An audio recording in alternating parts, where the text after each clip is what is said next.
वालेकुम, doctor Farah Sadiq, associate professor, Lahore general hospital, internal medicine. आज मैं एक बहुत ही कॉमन प्रॉब्लम के साथ आई हूँ जो हमारे तकरीबन 80% जो लोग हैं आबादी के, उनको प्रॉब्लम होता है। वो होता है कब्ज़ का मसला।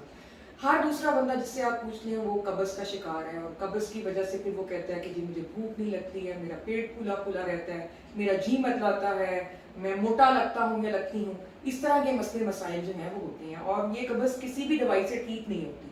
तो आज हमारे पास एक मरीज भी हैं और उनको भी ये मसला है, तो उनसे पूछते हैं कि उनको कब से ये मसला है और कौन कौन सी दवाइयाँ उन्होंने इस सिलसिले में इस्तेमाल की है। जी बताएं। वालेकुम अस्सलाम। कैसी हैं आप? आप सुनाएं कैसी हैं? मैंने आपसे ये कहना था कि आप कब्ज़ आपको कब से है? कब्ज़ का मसला मुझे 1 ईयर हो गया है अच्छा। इसका मसला आ रहा है। मैंने काफ़ी मेडिकल स्पेशलिस्ट को भी चेक कराया, बहुत ज़्यादा मेडिसिन भी ट्राई की, लेकिन उससे मुझे बिल्कुल भी आराम नहीं आ रहा। तो मैं चाहती हूँ कि मैं एक ही मेडिसिन खाऊँ जिससे मतलब मुझे बिल्कुल आराम आ जाए। आप मुझे आपके बारे में बताया था किसी ने कि डॉक्टर फराह हैं, जनरल हॉस्पिटल की डॉक्टर हैं, एसोसिएट प्रोफेसर भी हैं, तो मैंने कहा क्यों ना आपको विजिट करूँ। बहुत शुक्रिया आपका। अच्छा, कब्ज़ का जो मसला होता है ना, इसके अंदर जो खुराक है ना, पहले तो हमें सबसे पहले उसका ख्याल रखना पड़ता है। खुराक में जो आपने चीज़ें इस्तेमाल करनी है, तो ये पानी का आपने बहुत ज़्यादा इस्तेमाल करना है। पानी जो है वो आपके पास बॉटल एक होनी चाहिए, और उसमें कम से कम आपने 1 से 1.5 लीटर, आजकल बल्कि जैसा मौसम है तो 2 लीटर पानी जो है वो आपने इस्तेमाल करना है।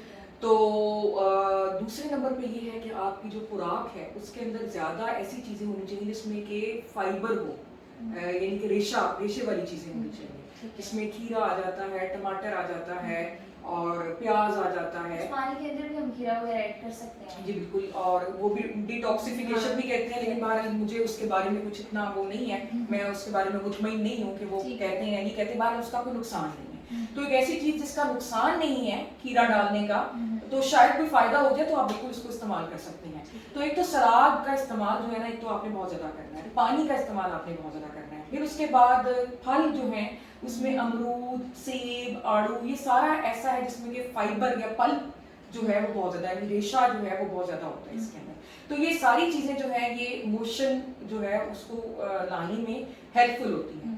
तो पानी, खुराक, और उसके बाद ये कि वर्जिश, अगर आपका बैठने वाला काम है तो फिर आपके लिए मसला हो जाएगा। जब तक आप चलेंगे फिरेंगे नहीं, उस वक्त तक आपकी कोई भी चीज़ एक्टिव नहीं होगी।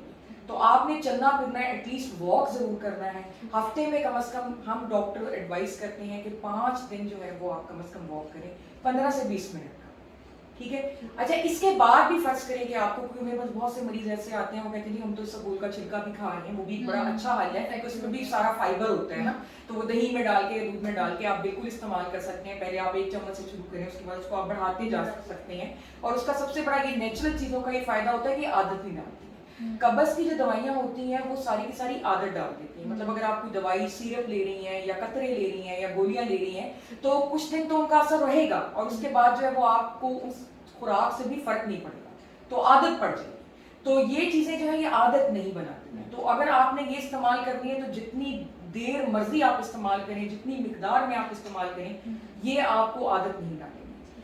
जहाँ तक दवाइयाँ हैं उसकी अगर मैं बात करूँ तो मेरे ख्याल में सबसे ज़्यादा आसान और सहल इलाज ये है कि अगर आपको इन चीज़ों में से किसी से भी आराम नहीं आ रहा, ये सारा आप कर रही हैं, पानी भी, खुराक भी, एक्सरसाइज भी, सारा कुछ कर रही हैं, सबूल का छिलका भी, तो सबसे फिर बेहतरीन इलाज जो दवाइयों में है वो है ग्लिसरीन की सपोजिटरीज मिलती हैं।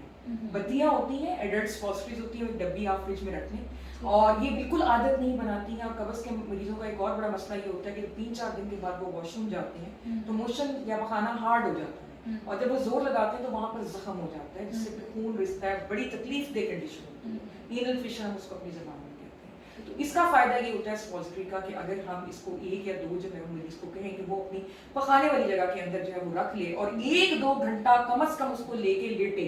हालांकि इसको लेने के बाद ऐसा महसूस होता है कि आपको दोबारा वॉशरूम जाना है फौरी तौर पे, लेकिन अगर आप उसको बर्दाश्त करें ताकि वो बत्ती जो है वो पखाने के साथ मिक्स होकर उसको सॉफ्ट कर दे, नरम कर दे, तो आपको एक तो ये सख्त जो पखाना है उसका मसला नहीं होगा, और पखाना भी बड़े आराम से आ जाएगा। तो ये मैं रिकमेंड करती हूँ कि ऐसे मरीज जिनको कब्ज़ है वो ये ज़रूर अपने फ्रिज के अंदर जो है वो उनके पास जो है वो होनी चाहिए। बाकी ये है कि एक दफ़ा डॉक्टर से ज़रूर आप अपने मेडिकल स्पेशलिस्ट को दिखा लें, क्योंकि बहुत सी कंडीशंस ऐसी होती हैं जो कब्ज़ करती हैं, ठीक है, जिसमें थायराइड का प्रॉब्लम होता है और बड़े अंतड़ियों के प्रॉब्लम हो सकते हैं। तो अगर कोई भी ऐसा मसला नहीं निकलता तो ये कुछ बातें हैं जो कि आप करके जो है ना वो आप बड़े आराम से इस मसले से जो है वो निकल सकते हैं। तो आप प्लीज़ इसको इस्तेमाल करें, फिर मुझे फीडबैक भी दें, और आप लोगों में से भी जिस जिसको ये प्रॉब्लम है काइंडली इसको यूज़ करें, और उसके बाद भी अगर आपको कोई प्रॉब्लम है तो ये मेरा नंबर स्क्रीन के ऊपर आ रहा है, इस पर आप मुझे कमेंट भी कर सकते हैं, आप व्हाट्सएप भी कर सकते हैं और मेरे से अपॉइंटमेंट भी ले सकते हैं। तो बहुत शुक्रिया, अल्लाह हाफिज़।